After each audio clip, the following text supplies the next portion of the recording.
I rank where the view is nothing less than phenomenal. For how I express and project from my abdominal. The only view better, both my daddy and my mama know. No living parents, my sons give me balance. My wife is my serenity, this mic is my identity. The world is foul enough, that's why I write without obscenities. Provoking danger with broken language and spoken anguish. Begging to get hurt, why would you ask to go through changes? Yes, Lord, life's a chessboard, master the angles. Control the tempo, be the one who holds the info. Acknowledge is just as deadly as machete swings. When spoken, the truth is as potent as that Medellin. While others swear the style is free, I just let it ring. Our time is undervalued, soldiers make us better kings. My fam's on my shoulder, reaching after better things. Today I take the shot, for them I'd rather set the screen. My mama told me follow my dreams. My daddy told me get it by any means. Stand tall, make him bow to a king. But I've evolved, you can see the resolve. Look in my eyes when you speaking to God. Life and for those who we caught up in using what I was taught with the muse. I guess they call it proving I'm more than an artist. Penciling out my darkest while sizzling out a harvest. And storing what gets me from A to B, just like garages. Instrumental with collages. Envision what I've been drawing. Broadway to give you rhythm like the great Lena Horne. So bent on, found comfort in the storm. Find peace and on when you see them others perform. Organized chaos, I'll cast it like hey ya.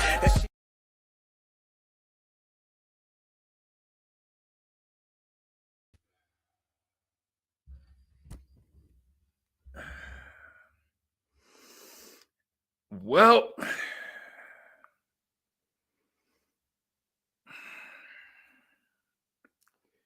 I mean, what can you say?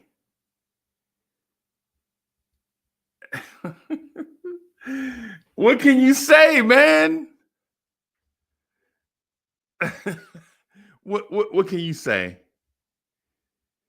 Right? What can you say after you watched what happened last night? What can you say? What excuse is there to be made?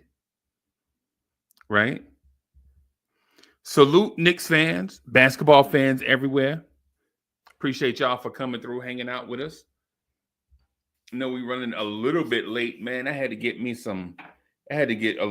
decompress a little bit before I jumped on this thing. I ain't even gonna lie to you. Right? Watching the game on playback TV, man, if I had opened this mic up, I ain't even gonna, man, if I had opened this mic up while watching that game, man, I promise you, I probably would have said something I regretted. So instead of coming on here piping hot, I decided to give it a little bit of time. And I know it's early in the morning for some that are watching live. For those that are watching on replay, we appreciate y'all. What can you say about what we saw against the Minnesota Timberwolves?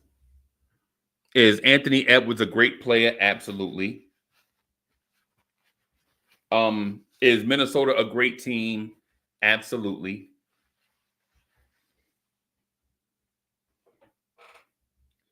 Shout out to Daniel Berry Sports Highlights is in the building. Sunny Breeze was good. Ty Barbie was good, man. Good to see you.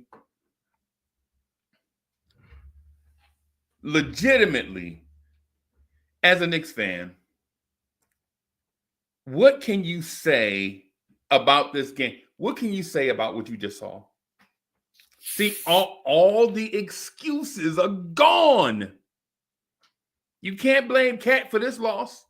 You can't sit up here and be like, if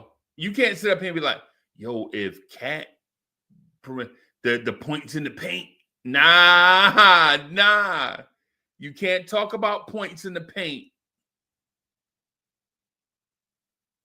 They hit 22 3-pointers. I ain't going to hit the points in the paint thing, man. Can't blame Cat for this one.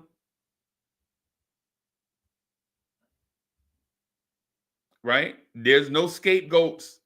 There's no scapegoats now. You can't just blame Cat for everything. Cat wasn't here. Or maybe that is the reason why we lost, because Cat's not here, right?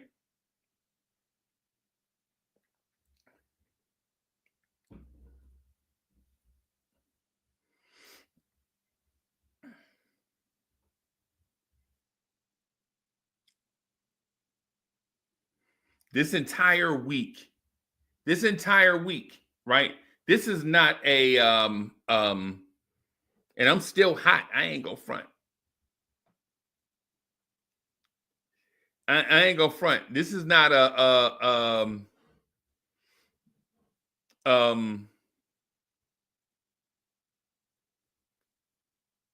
hey, E. Gibson, I'm trying to be classy, bro.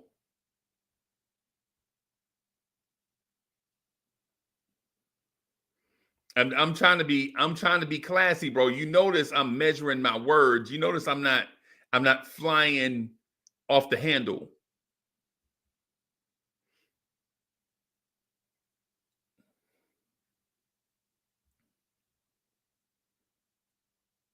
You can't blame Karl Anthony Towns for this one. Chat, y'all can't sit in the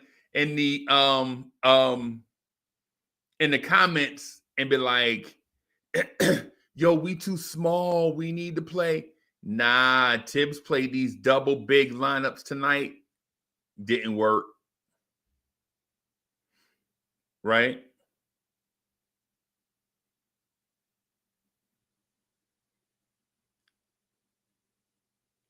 Tibbs didn't play the G Leaguers.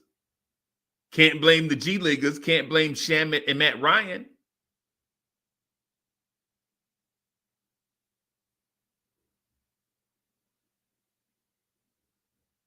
So if you can't blame Cat, you can't blame the lineups.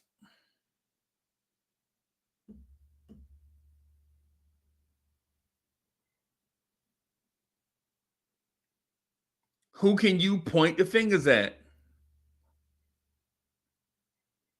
You can't say that Sims and Precious, that he didn't go Sims and Precious. He did. He went Sims,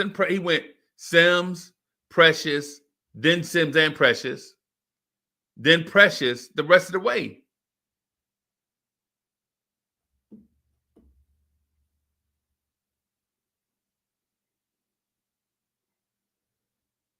At some point, I don't know why my shirts always sit like that, man. It's because, well, I do know what my shirts sit like, man. I'm kind of like losing weight and adding muscle back at the same time, man. So my shirts sit all weird, man, and funky, man. I need to.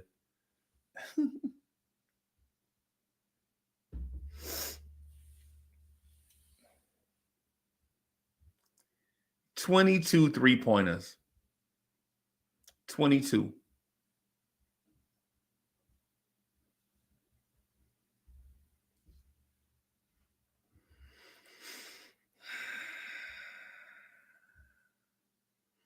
East Blue Drew. I'm going to get to this. Right? I'm going to get to this.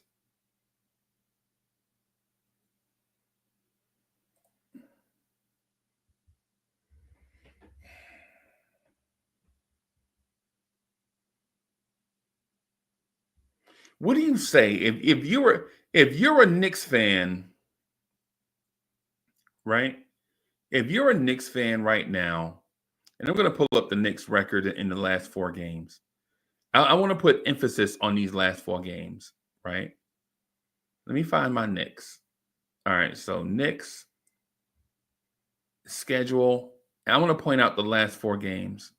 I'm gonna point out the last 4 games. The last 5 games. I'm sorry, the last 5 games.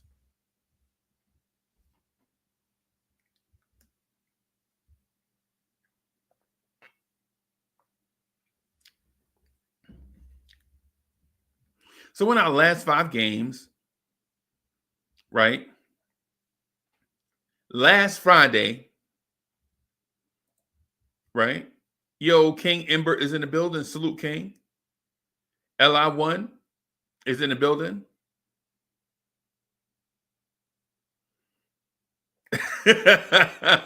Right. Yeah, man. Yeah, man. We get ready to have that conversation. Yo, LI1, you need to stick around for this because we about to have that conversation, bro. We get ready to have that conversation. We got to have this conversation, bro. We legit got to have a conversation. In the last 5 games, the Knicks are lose one, win one, lose one, win one, lose one. We play Atlanta on the King holiday, and then Brooklyn the day after that.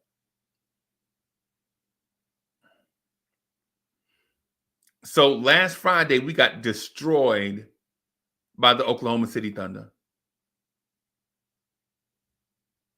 Sunday, we bounced back against Doc Rivers and could have beat Milwaukee by 50. Right? Then we lose to Detroit the next day. I'm on a back-to-back. Then we barely beat Philadelphia in overtime. And then we come out against the Minnesota Timberwolves and look bad. Right? And see, and what this looks like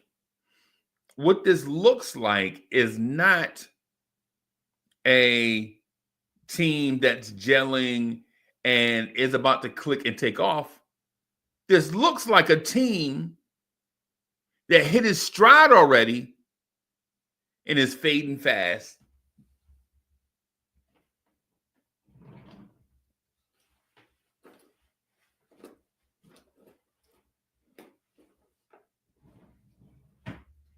The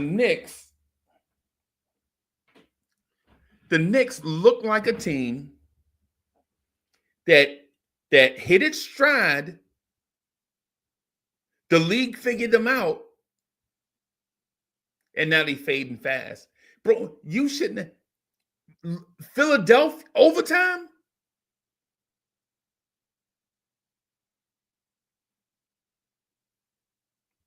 Teams don't fear us.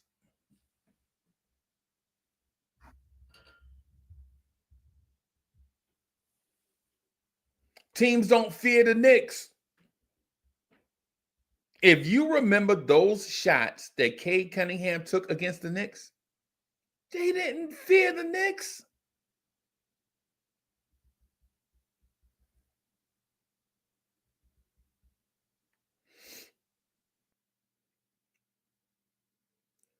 Teams don't fear the Knicks, bro.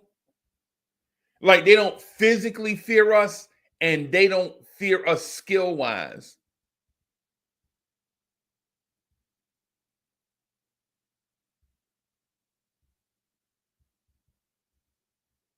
Teams are coming out living their best life on us.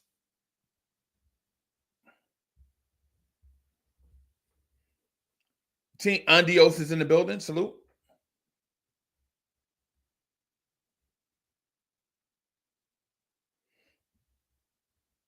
Teams legit are coming out against us and living their best life. Against us. Malik Beasley was dancing on us in the Garden.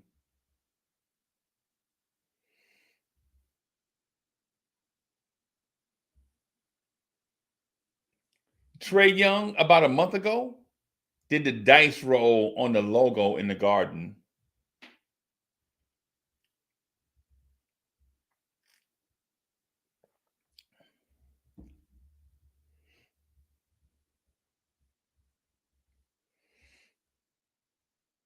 Yeah.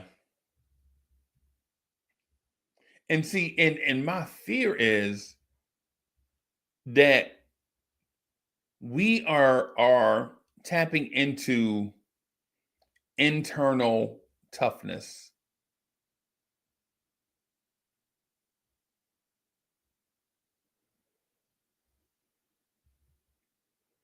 And if you think that teams are going to be showing us some type of if you think teams are gonna say the Knicks trying to figure it out, man, let's cut them some slack. I'm gonna read the schedule to you starting next Saturday, right? Because I think we in theory we have 2 games next week. We have Atlanta on a King holiday. We have Brooklyn, who will probably beat by 75, which will give Knicks fans hope. And then Saturday starts a schedule of Sacramento, Memphis, Denver, Lakers, Houston, Toronto, Boston, Indiana, Atlanta, Chicago, Cleveland, Boston, Philly, Memphis, Miami, Golden State, Lakers, Clippers, Kings.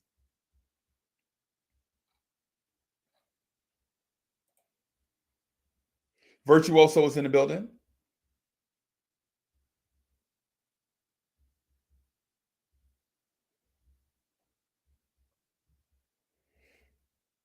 If you're a Knicks fan right now, and I know you all, because y'all are Knicks fans, man, and I love y'all, man, for it.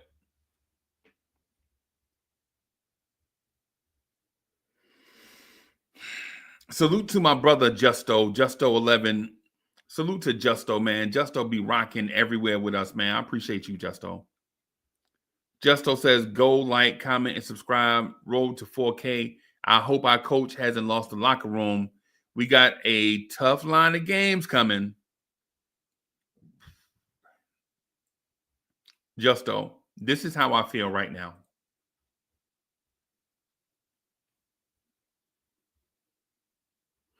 That's exactly how I feel right now in this moment.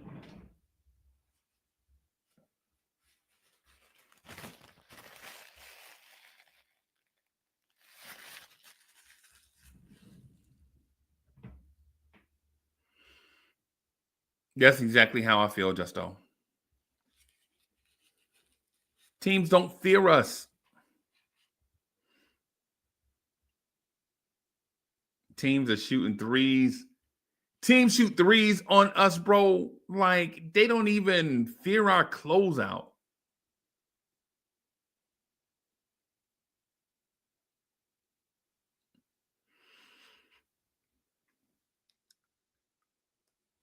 Teams don't fear our closeouts.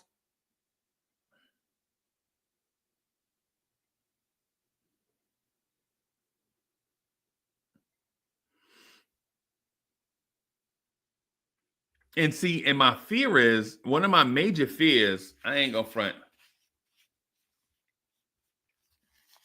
One of my major fears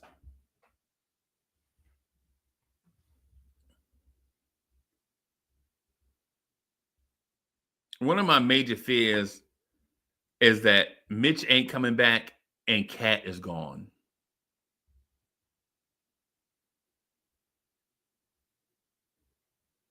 That's a major fear for me. My fear is not only is Mitch not coming back,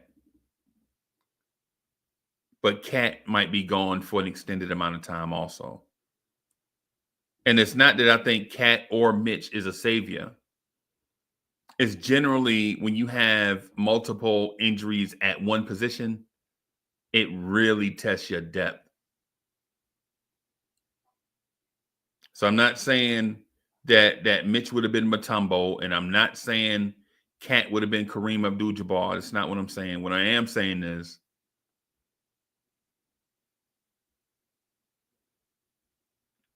now that both of them are gone, we have to depend on Jumpman.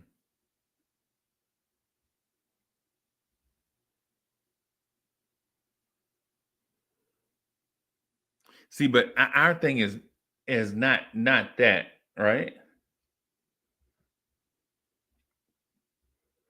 Our thing is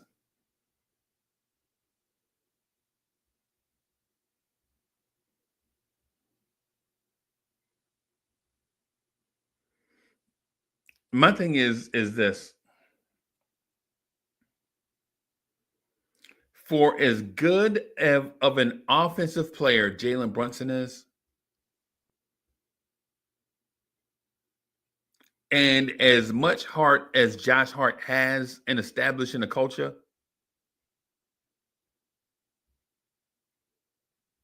defensively,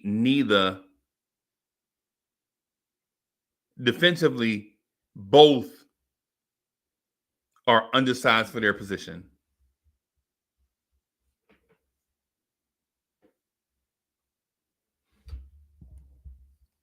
Maybe less of a Jalen Brunson at 6'2". A lot of NBA guards are 6'2".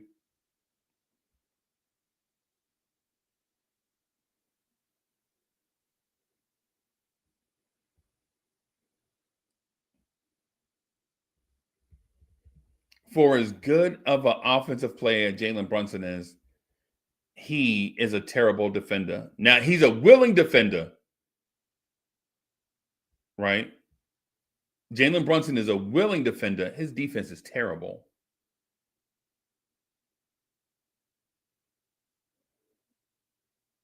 And Josh Hart, who I think can be a good defender, is very undersized. And I think Josh Hart values being a conduit more than a defense only guard. And trust me, I'm the king of saying it's hard to be a multiple dimensional player in the NBA. I may have coined that phrase. I don't know. I don't want to take credit for it. It's just a fact.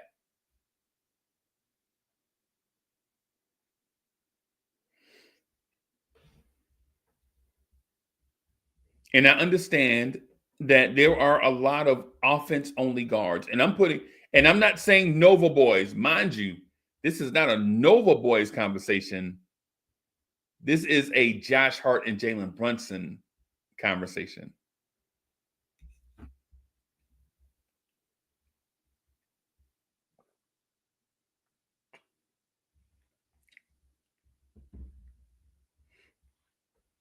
I don't think this has anything to do with Mikal Bridges.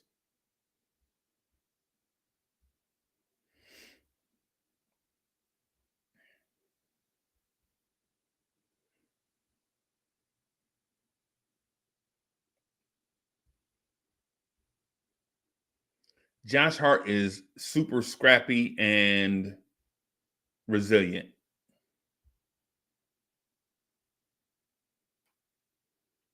Jalen Brunson is a skilled offensive scorer at all three levels.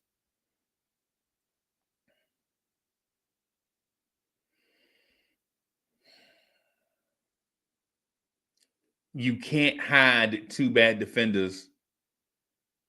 You can't hide two bad defenders. NBA offenses are too good now.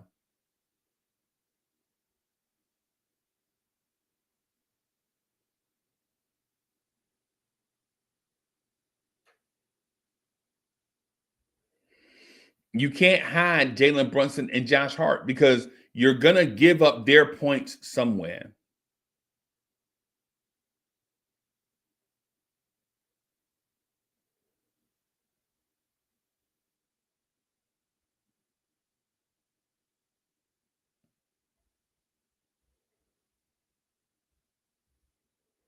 I take pride in being a basketball man. And I watch Mikal Bridges' defense.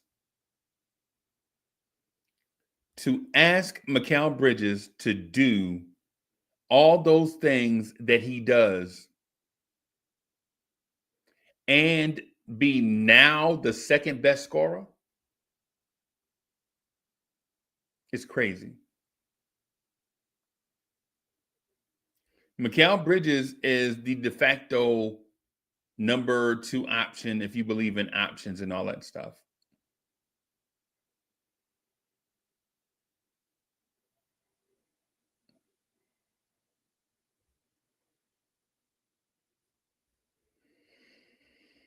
Jalen Brunson's defense is our problem. It has always been our problem. If you have a Damian Lillard, defense is going to be your problem. If you have a Steph Curry, defense is going to be your problem. If you have a Trae Young, a Kyrie Irving, a Jalen Brunson, defense is going to be your problem. Offensive hubs like that generally can't put the energy in defense and energy in scoring. You just can't.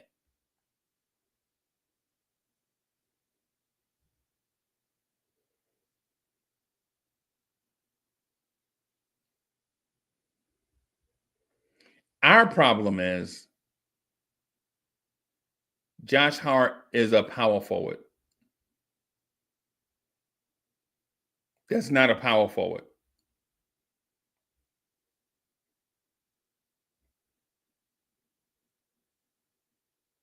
Our problem is Jalen Brunson is a scoring guard only.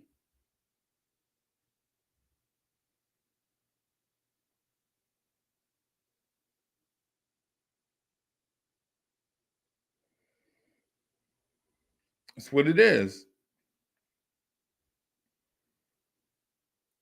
Because every night, I read y'all comments and I listen to people talk to me about stuff. A lot of it I disagree with just because I see stuff with my own eyes.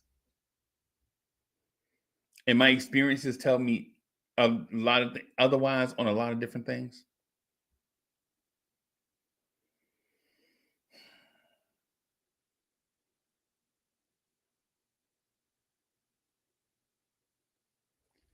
Tom Thibodeau's challenge is Jalen Brunson's lack of defense. It's the reason why you saw when Cameron Payne was on a heater, he couldn't leave Cameron Payne and Jalen Brunson on the floor at the same time because guys like Mike Conley was roasting our point guard defenders. Mike Conley early and Anthony Edwards late.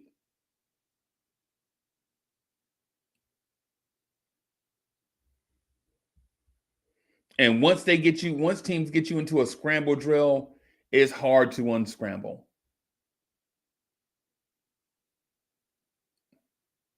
It's difficult.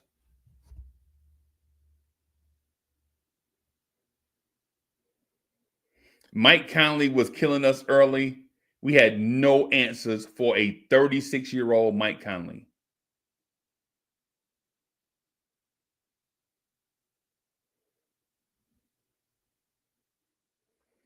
And even though Cameron Payne was on a heater, you have to substitute his offense for defense.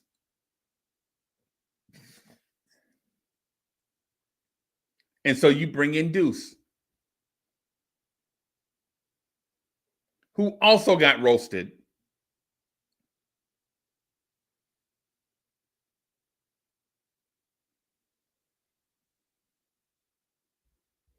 And I know what people are going to say. I don't know if Deuce got roasted, man.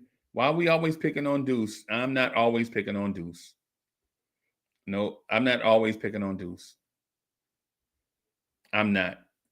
But I'll point out the substitutions, right? Right. When it was time to sub, say, and at the end of the first quarter, well, I just say it like this. Minnesota scored 35 points in the second quarter. You know who plays most of the first quarter? Jalen Brunson. Second quarter, Minnesota scored 35 points. We scored 38 thanks to Cameron Payne. You know who plays most of the minutes coming out of halftime? The starters. When it comes time to substitute in the fourth quarter, we gave up 35 points.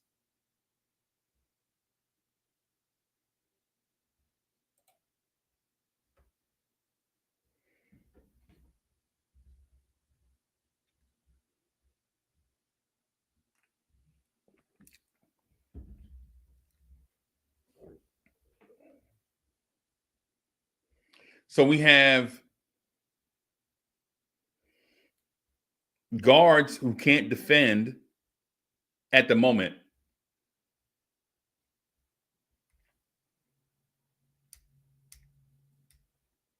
Guards who can't defend, they can't figure it out in Tibbs' scheme, right? And it wasn't just Mike Conley, right? It wasn't just Mike Conley. The Pistons had a dude named Malik Beasley who roasted us. It wasn't just Malik Beasley. Oklahoma City had a guy, I forget his name, but he hit like 7 3-pointers against us. I think his name is Isaiah Joe. 160 pounds soaking wet. What do you do if you're Tom Thibodeau? You have to play Jalen Brunson.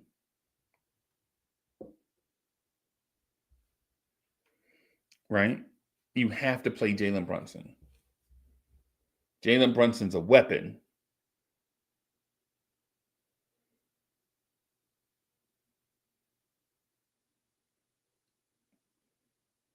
His defense is not. I don't think the Knicks can live in a world where you play Josh Hart and Jalen Brunson on the floor at the same time.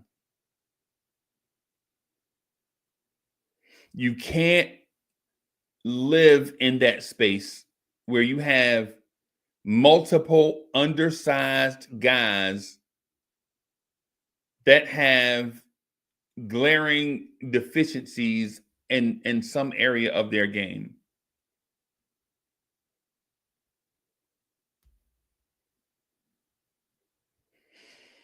So here's the thing. You can scheme defense, right?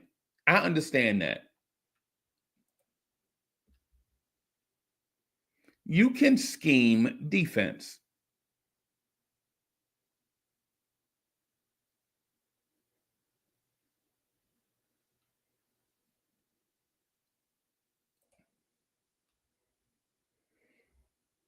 You can scheme defense, right? The Knicks legit are 4th in the Eastern Conference in points allowed per game at 111. And that shakes out to, I think that's about 10th in the NBA. I think that's about 10th. But what do you do about offense? Right? That's where the dilemma comes in.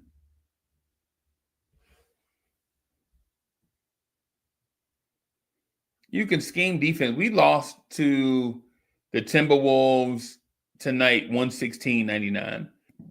116 ain't bad.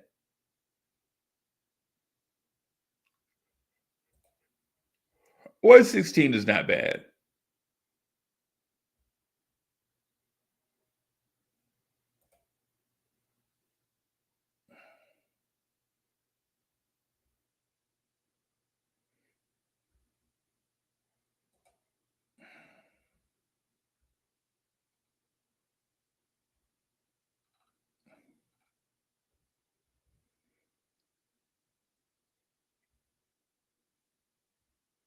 Tonight, though, you can't have, when you play teams like, yo, Big Dave, what's good?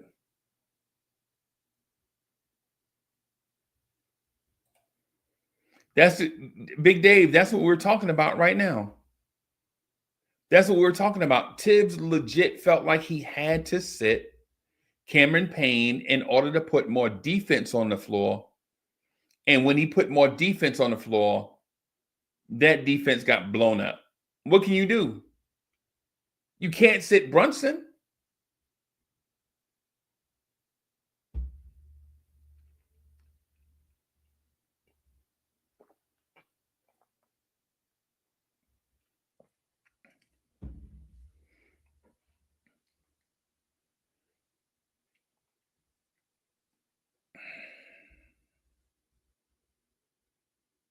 You just can't have.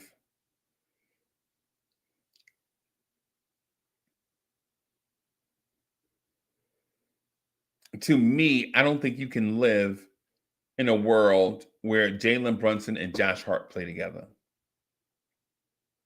Because one guy is, for as great as he is offensively, he's not a defensive guy at all. And then the other guy is not a defender, not a scorer, just an energy guy.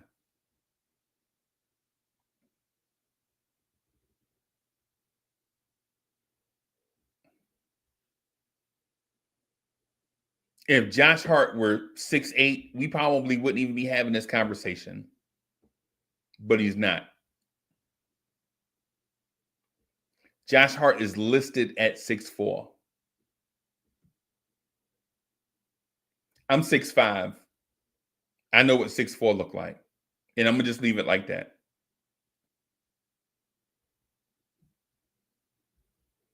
I'm measured by the military at 6'5" and some change. Like barely over 6'5". I was measured that years ago, 30 years ago. And I see Jalen Brunson listed at 6'2", and I'll leave it at that.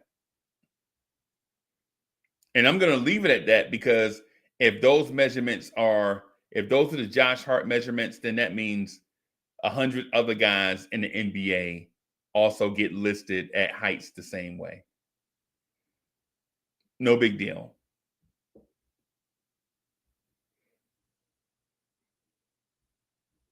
Right?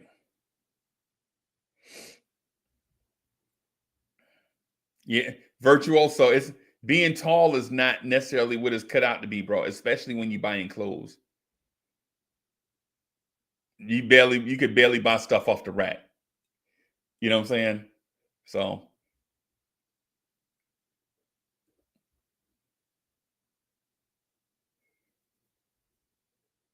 but you guys tell me every night. You give me your observation, and I respect it. I listen to it. Right? There are nights when you tell me that Precious should be starting over Josh Hart over Cat. Right? There are nights, I hear it. I hear it. Yo, you got to put some size next to Cat, man. We too small. I hear it. I see it.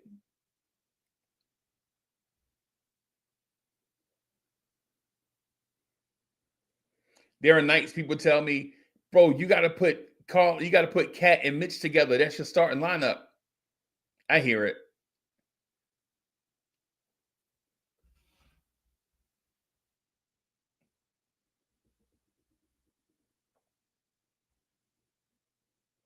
But the thing is, with this team, is Josh Hart, for a lack of a better term, is our heart and soul.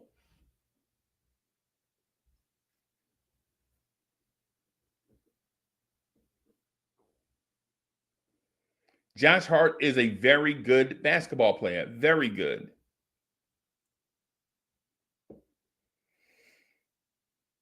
But is he very good for the role that he plays?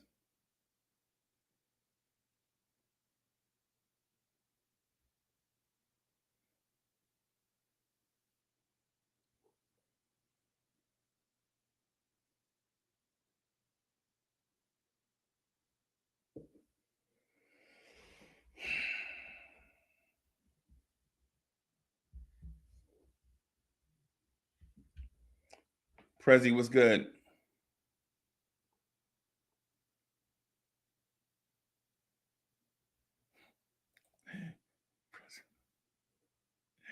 Prezi, wow. Yeah, man. What I'm gonna say from a basketball strength. Listen, did Tom Thibodeau coach a bad game? Absolutely.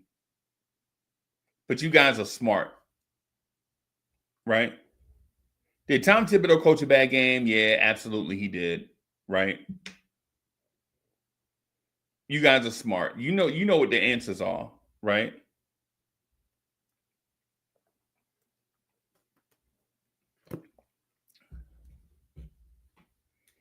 when a team legit has a rotation of Rudy Gobert, Julius Randle, Nas Reed, and Jaden McDaniels, there are only a certain amount of moves that you can make. You can't go small and run them off the floor if you're not smothering them defensively and knocking down threes.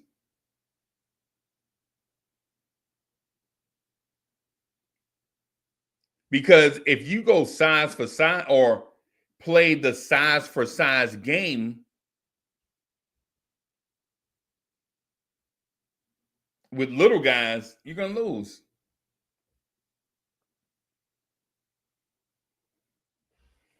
I don't think Rudy Gobert even had an impact on this game, right? Rudy Gobert had 11 points, 6 rebounds, and 2 blocks. And I think he had the 2 blocks on the same possession. Rudy Gobert wasn't even impactful.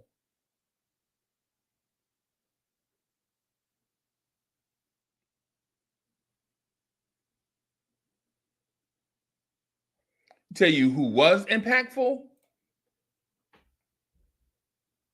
One power forward catching the basketball, finding a center that can knock down threes. Imagine that. Julius Randle in the pivot, kicking it out to a center that can shoot threes. One can only imagine. Julius Randle in the pivot, kicking the ball out to a center that can shoot threes. He was 6 for 6. And that center at 6'9" shoots 38% from 3. Can you imagine if Randle could kick that out to a 7-foot center that shoots 45% from 3? What would that look like? Is that a dream or what?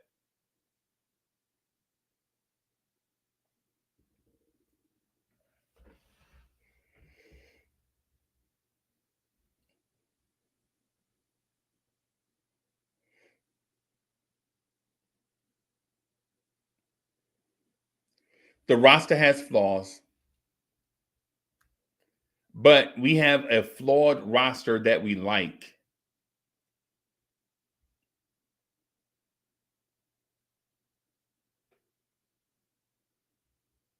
The roster has flaws, but this flawed roster is one that we like. We like Josh Hart. We like Jalen Brunson. We like Mikal Bridges. We like OG Anunoby. We like Josh Hart. We like Cat. We like Cameron Payne. We like Deuce McBride. We like Precious Achiuwa.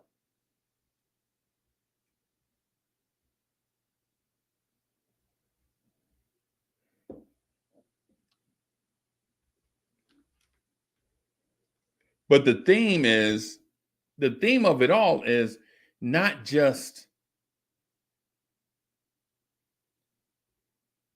winning, but who we blame when we lose. Right?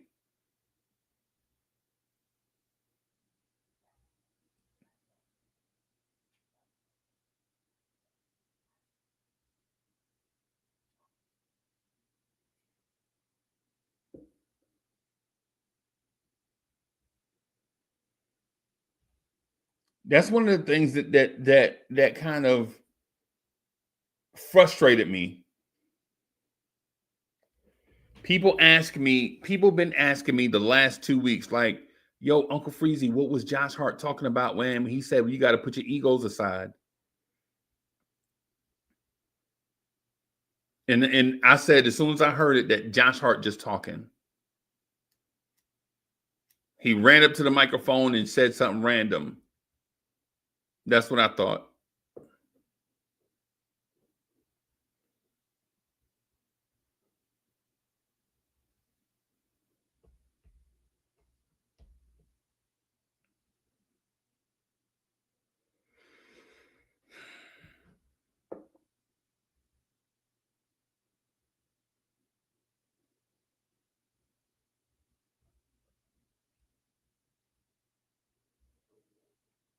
How do we fix it? We got to get Mikal Bridges off of the on-point defense and get Mikal Bridges into what he's known for, and that's being a wing defender. The Knicks have to find an on-ball defender so that OG Anunoby and Mikal Bridges can lock down the perimeter in other places. We have to fix the on-ball defense. We have to. Mr. Dunris is in the building.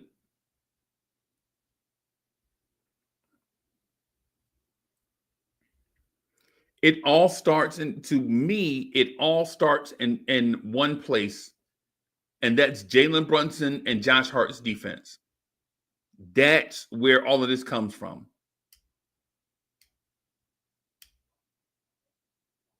Jalen Brunson and Josh Hart's defense is terrible. Josh Hart, for the reason you know why it is, because he's undersized for a power forward.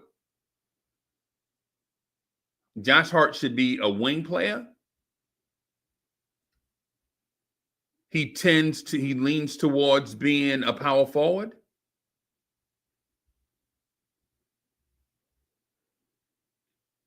Nev the Disruptor is in the building. Salute. Jalen Brunson's on-ball defense is laughable, but he does try, right? It's not like he don't try to be a defender. Jalen Brunson gives his effort on defense, right? Jalen Brunson on ball is a thing. It's bad. It's bad. But he gives effort, a lot of it.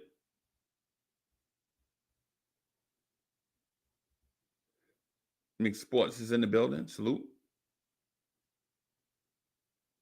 What's that? MC Sports. MC Sports. Mixed Sports. Jalen Brunson tries as a defender. Nobody can dispute that. Jalen Brunson's on-ball defense is terrible. Jalen Brunson is getting beat with one dribble moves. That's how bad his defense is. The slight hesitation has Jalen Brunson out of a play. His defense is bad, but he tries, constantly giving energy.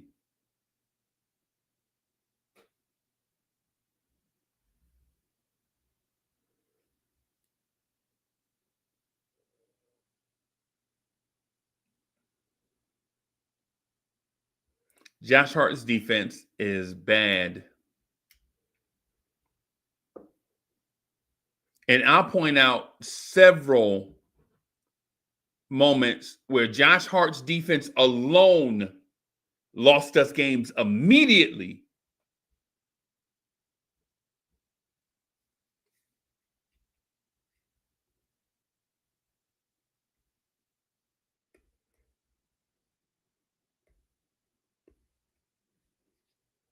Josh Hart's defense and decision-making is bad.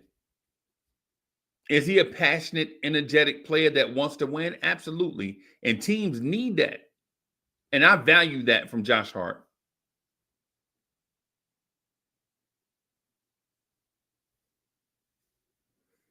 Okay. It might be the cat effect. No, it's not. It's not the cat effect, because this is an issue that had been here since these guys have been here. When Josh Hart gave up the straight ahead three to Miami in game 6, Karl Anthony Towns was in Minnesota on the injured list.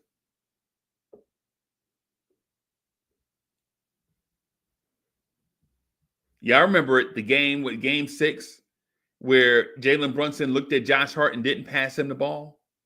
Yeah, remember that game 6? Yeah, remember that? Jalen Brunson turned the ball over trying to force it to Randall.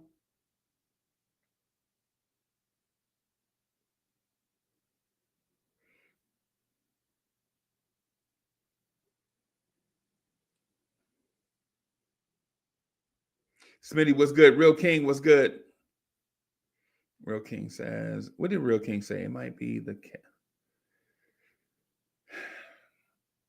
scapegoat effect, right? Find a scapegoat, find one player, whether he's in the game or not, to pin all of everybody's shortcomings on. We did that with Elfrid Payton one year. One year, Elfrid Payton was our scapegoat.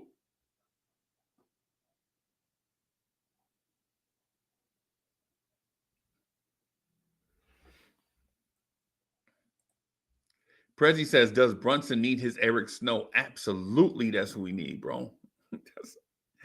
Absolutely, that's who we need. And it can't be Bridges. It can't be Mikal Bridges, bro. You can't ask Mikal Bridges to be the point of attack defender against every team, every night, against every guard, and then ask him to score or create 17, 18, 19, 20 points a game.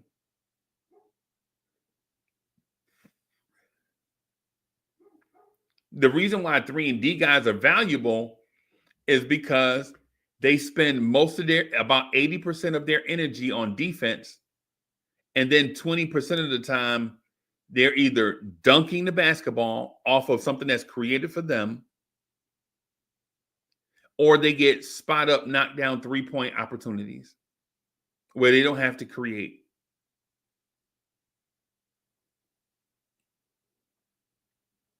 But when you ask Mikal Bridges to guard Jalen Brunson's man offensively, and then defensively, and then on offense, he has to be the second or the secondary playmaker or tertiary playmaker, and your offense that at times get really stagnant when you take certain players off the floor.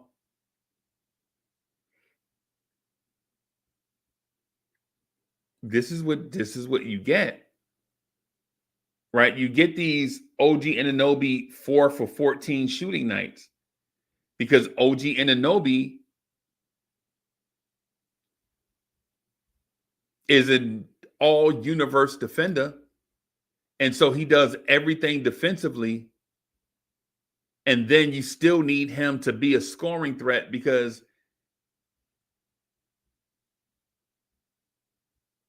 the personnel grouping you have on the floor is not conducive to moving the basketball, sharing the basketball with each other, and getting everybody else involved so you can have a balanced floor.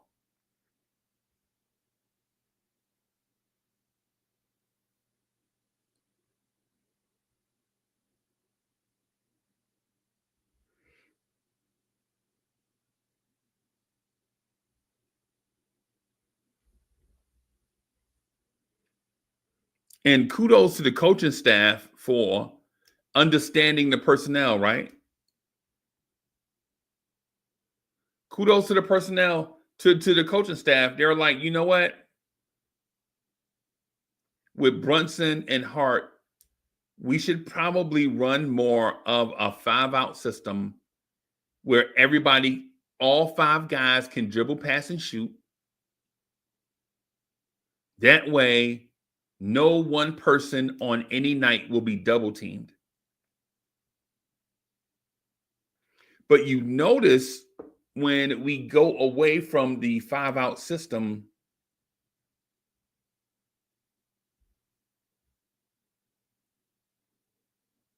when we go back to pick and roll, it looks like Randall, RJ, and Brunson. When we go back to when we stop sharing the basketball, when we stop moving it, it looks just like RJ, Randall, and Brunson.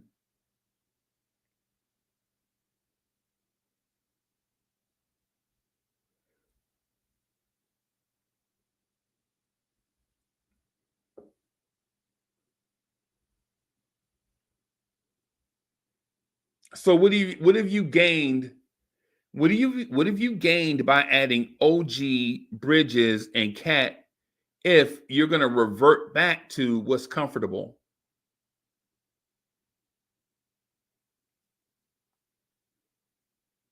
Tibbs says even tonight or last night, I guess it's the same night.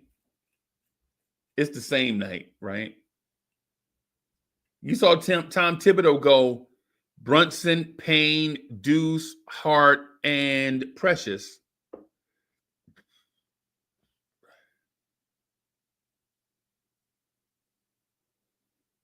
To try to keep the fluidity of offense and defense, and it still doesn't work. Precious grabbed a rebound in a fast break scenario, dribbled forward about 5 steps, 7 steps, saw pressure and dribbled in a circle around backwards. We laughed so hard on playback TV. We were like, yo, who runs a fast break backwards? On a fast break, Precious turned around and dribbled back towards his own rim.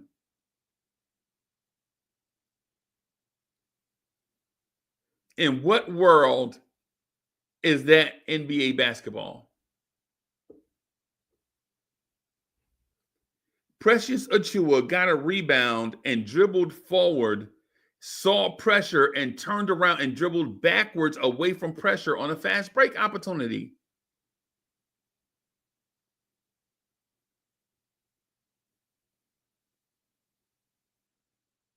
I mean, you can't, some of this stuff, if you didn't see it with your own eyes and I sat up here and told you, y'all would have been like, man, Uncle Freezy lying. Or Freezy up here exaggerating, man. That man didn't turn around. That man didn't pirouette and then dribble towards his own rim on the fast break.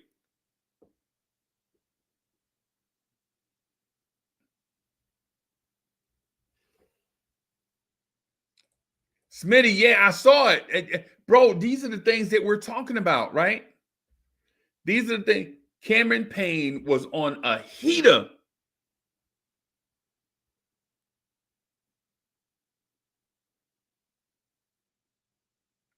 They took that man out and brought in Deuce. Deuce had 4 points on 6 shots.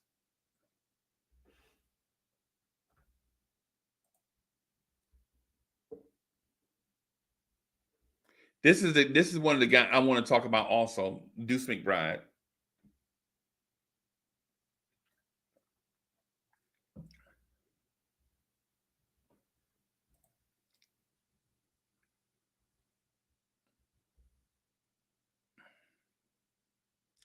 Right. Yeah, Sherwin, I'm with you. I agree. I agree with you, Sherwin, on this one.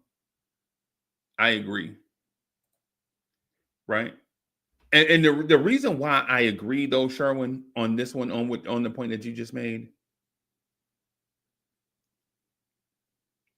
the reason why I agree with you, Sherwin, is because what teams do, right? They smash our best defender, or they smash our second best defender and have our best defender trying to guard 3 people. Because 2 guys in our starting lineup are not defenders. And when Cat is in there, there's 3 guys that's not defenders.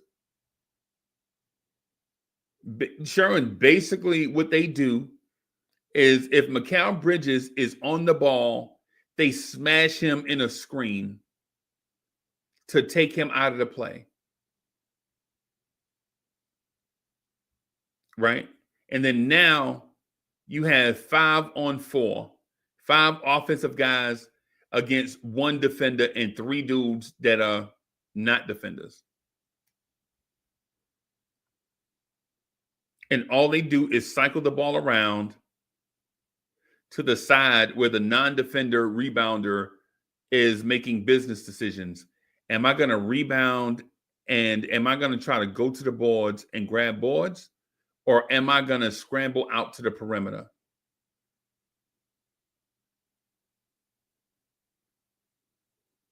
When you value triple doubles like that, you're going to go grab rebounds. Right? But when you're 6'4", when you're a 6'4" rebounder, it's not like you're Dennis Rodman there. You're an opportunistic rebounder.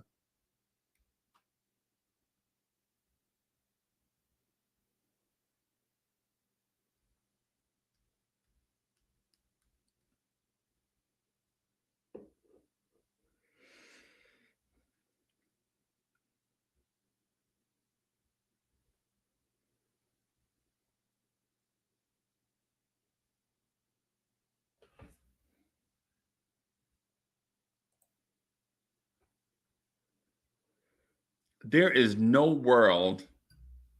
I've been watching basketball for a long time, just like y'all, right? I've been watching basketball a long time, just like y'all, right? There is no world that you live in where a team takes 79 shots and scores 116 points, and the team you play is considered to be a good defense.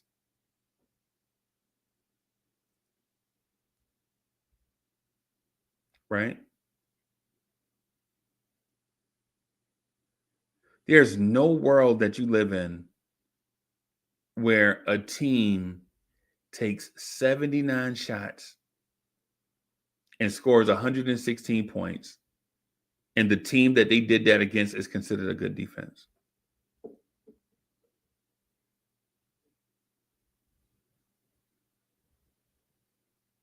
Brooklyn Knicks fan is in the building. Salute. Good to see you again.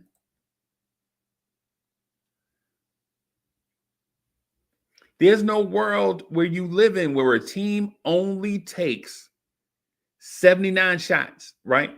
Think about what I'm saying, right? They took 79 shots, right? And I already know, trust me, I already know what the argument is going to be. The argument is going to be, man, they got a bunch of offensive rebounds and they got put back. No, they didn't. No, they did not. No, they did not. They did not grab a bunch of offensive rebounds and putbacks. Our perimeter defense was garbage. We gave up 22 three-pointers.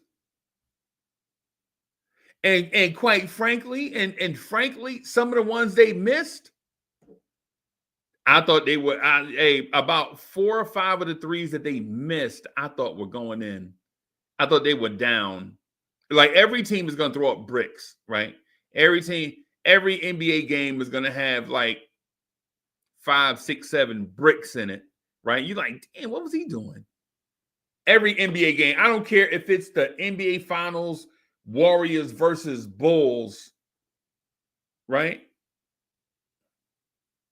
Every game is going to have 5, 6, 7 bricks in it, right? Michael Jordan shot bricks at times, right?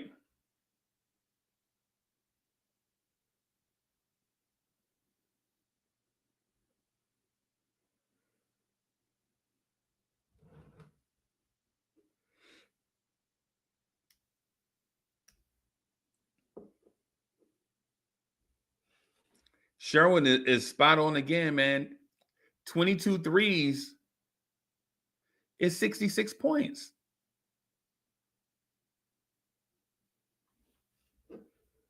You can't blame Cat for that. You can't blame the scapegoat, right? You can't blame Julius Randle for that.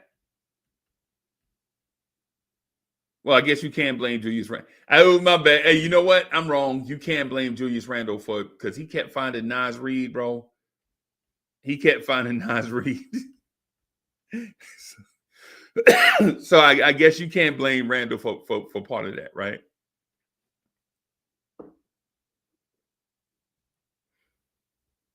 But you can't blame Cat for tonight. You can't blame Cat for the Philly game. You barely beat Philly in overtime.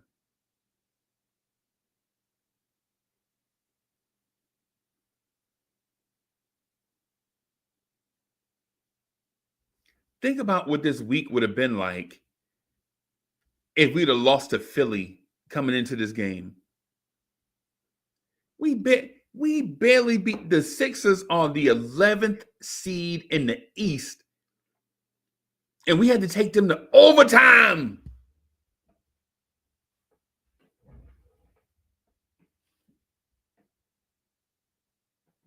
The Philadelphia game, we had to take them to overtime.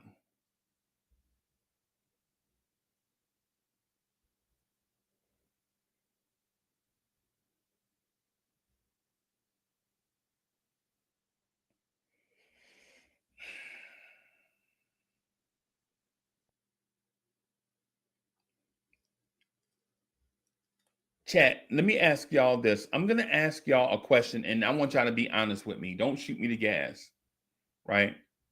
Don't shoot me the gas. How do you fix it? How do you fix what you see?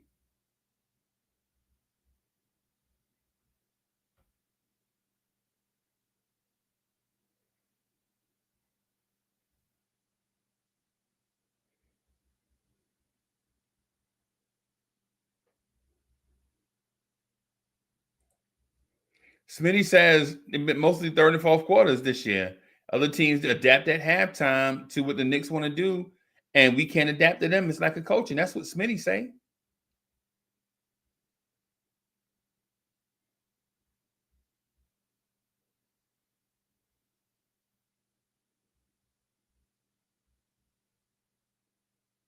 How do you fix it?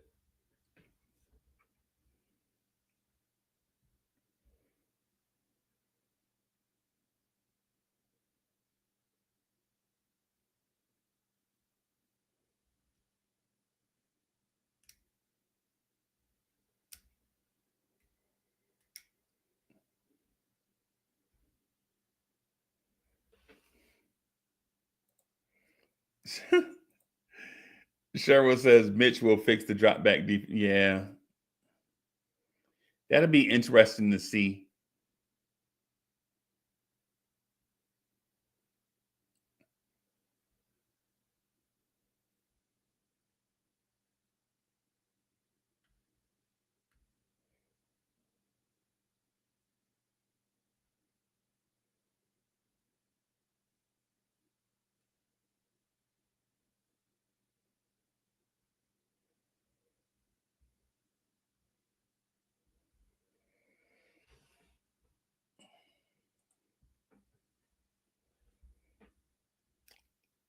I'm gonna tell you what I think. What I think I would do to fix it.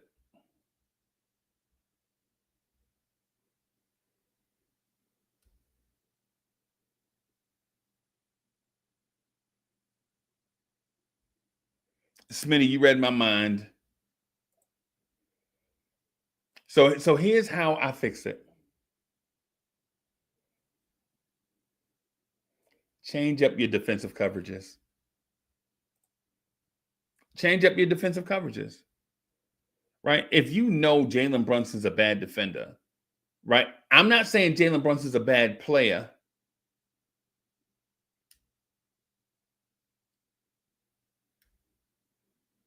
I'm not saying Jalen Brunson's a bad player. That's not what I'm saying. Man, listen, Jalen Brunson's the man, just not defensively. Mix up your coverages. 3-2 zones, 2-1-2 matchup zones. And basically what matchup zone mean is you guard an area, but when a guy comes in your area, you go with him. And when he leaves your area, you communicate to tell the next guy, hey, he coming to your area. You can still play drop coverage, but you just won't play it to a point where it's predictable. That way, Mikal Bridges won't be eliminated from defensive assignments. All they're going to do is screen him up top, and he out of the play.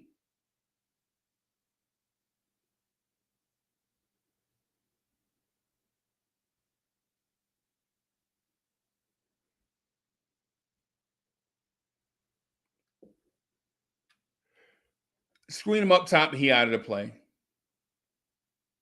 And then now you got OG Anunoby. You screen away Bridges, and then now you got OG Anunoby and 3 other dudes that ain't going to play defense. And you hope the other team miss. And hope Bridges can recover.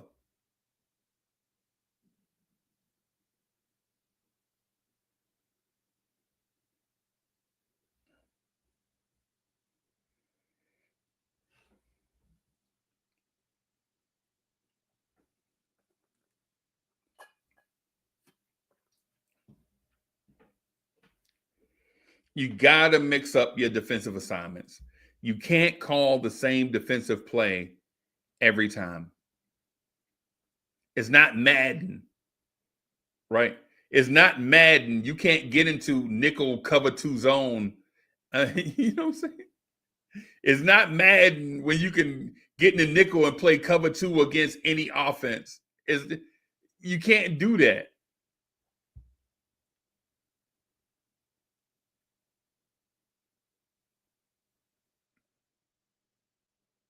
Mix up your coverages. 3-2 zone, 2-1-2 matchup zone.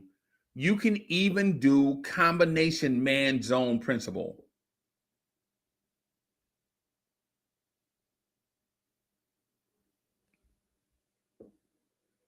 You can even do that with Mitchell Robinson and Cat. If you played them together,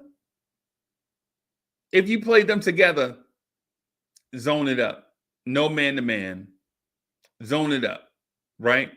That way you'll have length in the rebounding battle, and you'll outnumber the other opposing team with size in the paint for rebounding.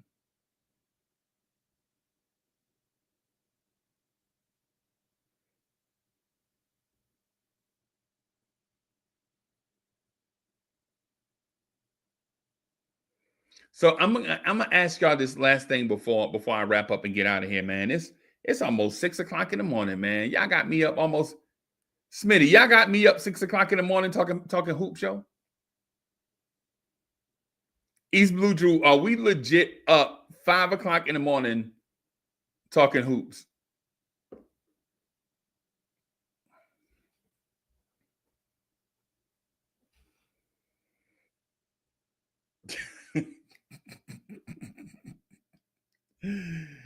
Yeah, right.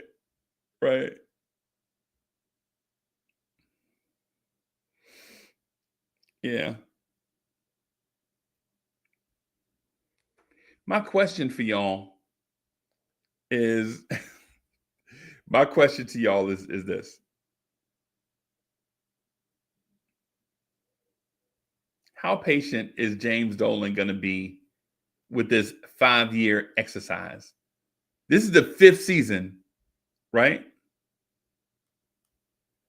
This is the 5th season of Leon Rose, Tom Thibodeau, World Wide West. How patient is James Dolan going to be? Y'all tell me.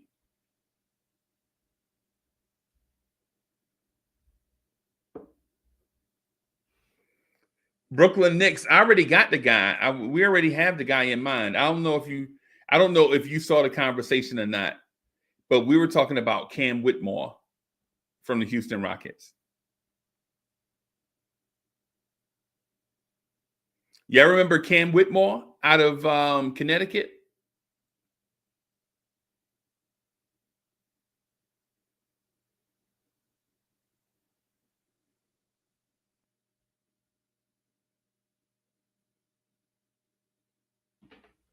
How patient is Dolan going to be?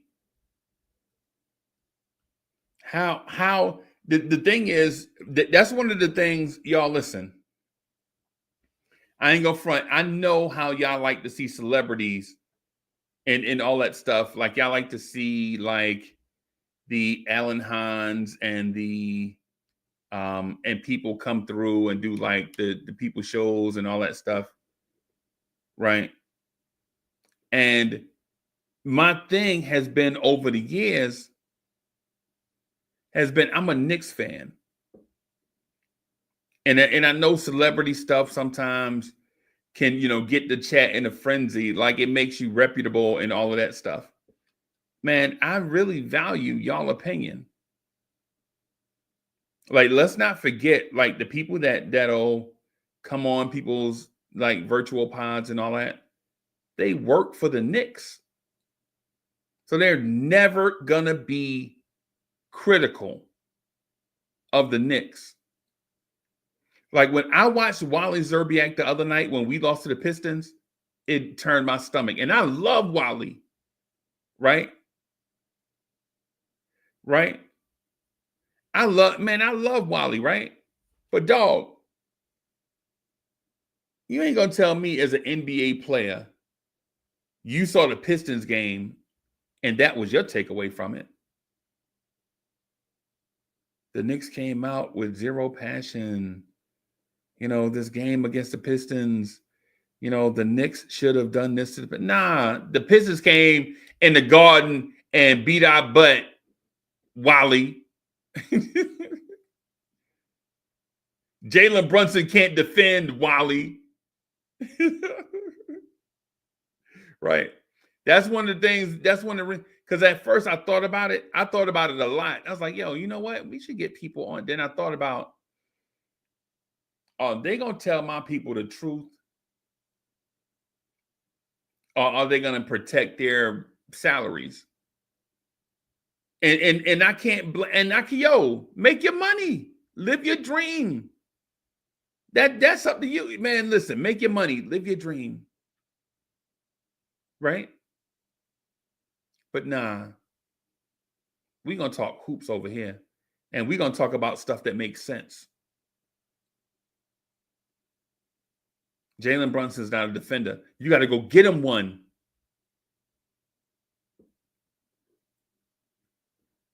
You got to go get Jalen Brunson, a defender. It's not Josh Hart. Josh Hart's not a defender. Josh Hart is a undersized energy wing. That's what he is. And he talked too much. But dudes like that that have that much energy, that's what they do. It's Draymond Green. That's what they do. They have all that energy, man. They don't never stop talking, bro. That passion, that talking, that all that energy. That's what they do, bro. When you get energy, Dennis Rodman, that's what they do, bro. They have so much energy, they go get a piercing after the game. That's what they do. They get New York braided in their head. That's what they do.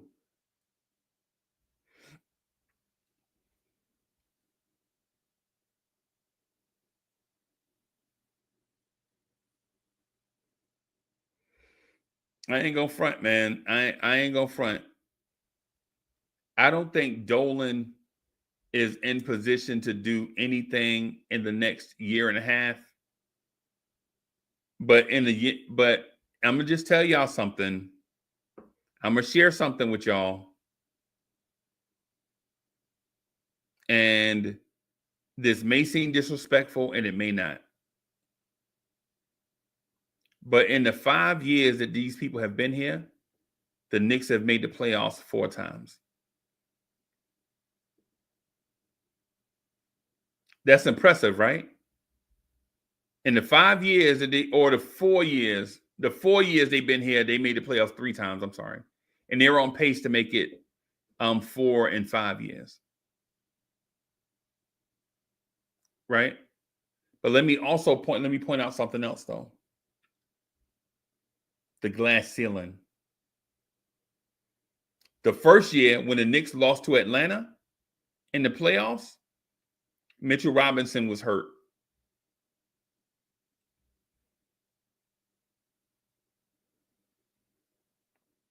I know I was in Atlanta. I went to 2 playoff games in Atlanta. Game 3, I was right off court side, and game 4, I was in a suite. I was at that game. Taj Gibson, Alec Burks, Derrick Rose, Elfrid Payton, Reggie Bullock,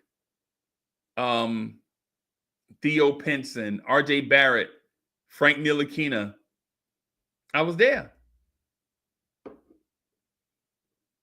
Right? I was there. Obi Toppin.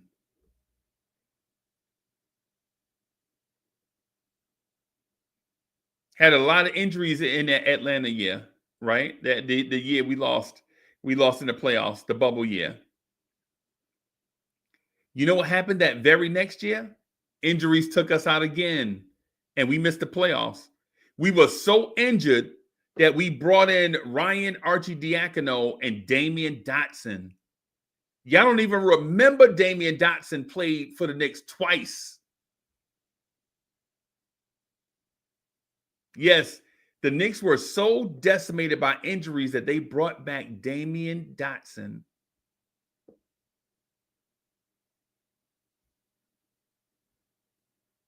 And then the third year, the Knicks were decimated by injuries, right? Yeah, I remember that. Randall on the double sprained ankle, high ankle sprain, low ankle sprain. Emmanuel quickly out for game 6. Deuce McBride hurt. Josh Hart, Bam Adebayo dove on Josh Hart ankle. Jalen Brunson remember Jalen Brunson turned his ankle over and his leg, like it was on the ground. It was like, ugh. Mitch had the hip injury. Remember, Mitch played through the hip injury against Miami, right?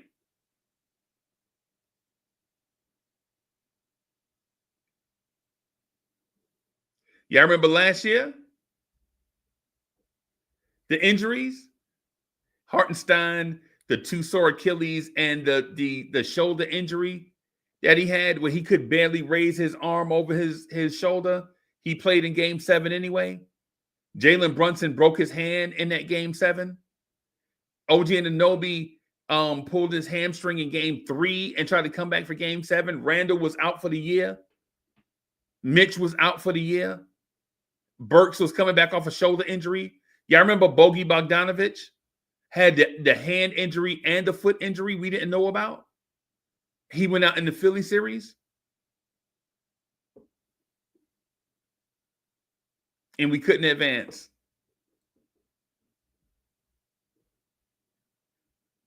And then this year, Cat has a bone chip in his shooting hand.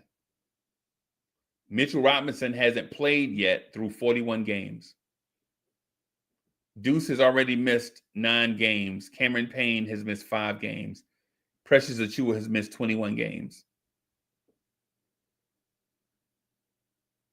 And I'm not putting the jinx on OG, but OG has played in every game. How long is that going to last? Cat is out right now. And at the same time, this team does not look like the championship contender we thought it was going to be when we traded for Cat. So through 41, 42 games, whatever the number is right now, right? The Knicks are 43 games in. The Knicks have 39 games to go. And we wanted to get better. So what do?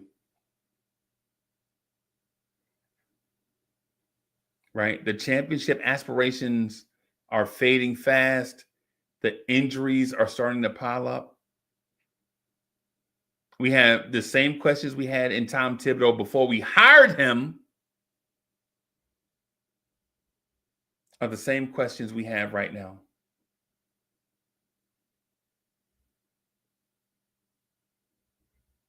And we all have faith in this team.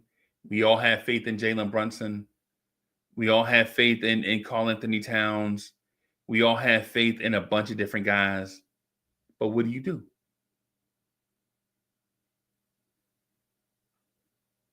The trade deadline is in 3 weeks. Do you stay pat and think you can weather the storm? Or you do something major? Just something to think about, everybody. I'm out of here. Thank y'all for coming through, rocking with me. Man, I'm going to holler at y'all. I'm going to try to holler at y'all later on today since my schedule has been weird. I'm going to try to holler at y'all later on today, maybe tonight at some point. We'll see if we can do that. Peace, everybody.